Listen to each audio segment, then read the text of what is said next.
Here we are in Dinant, Belgium. This is where Adolphe Sax, inventor and wind instrument maker, was born.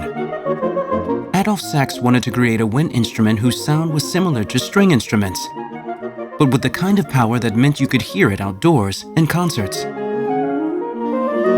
1841, he presented the first saxophone to the public in Brussels.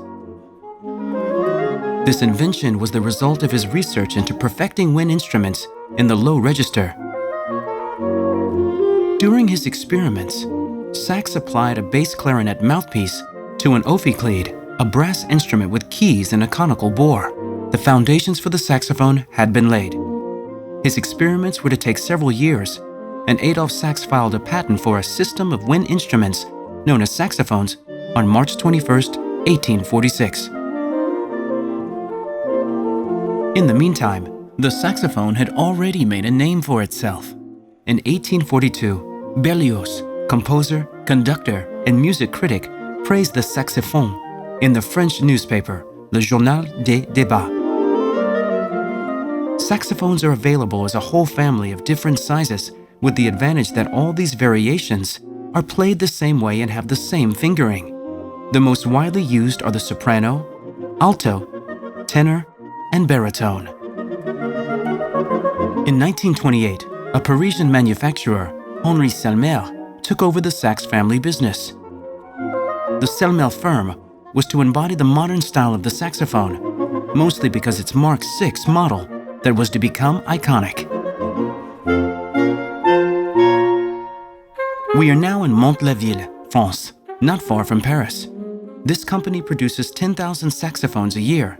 Each instrument is the result of 30 hours of intensive work and involves 16 different professions who need to assemble some 850 parts to produce an instrument weighing 2 kilos, 650 grams, in the case of the alto sax. It all starts with sheets of brass, an alloy of copper and zinc of varying thicknesses. These sheets are cut to templates of the various parts of the saxophone: the bell, bow, body, and neck. The bell is cut out of brass from a template and then shaped by stamping or forming around a mandrel.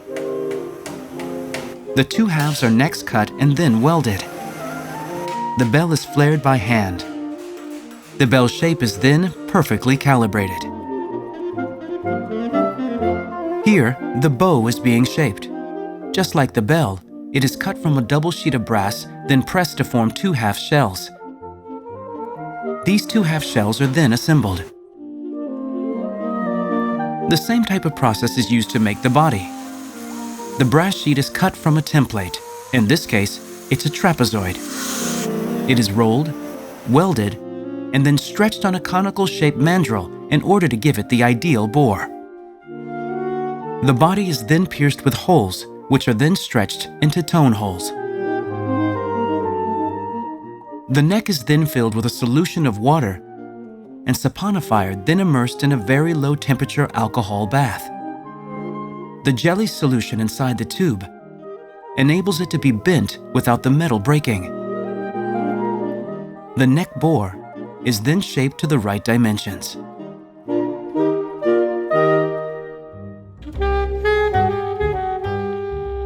All the key system parts and all the other components are machined digitally. Depending on its configuration, each component must be cut out, shaped, drilled, beveled, countersunk, welded, polished, and so on.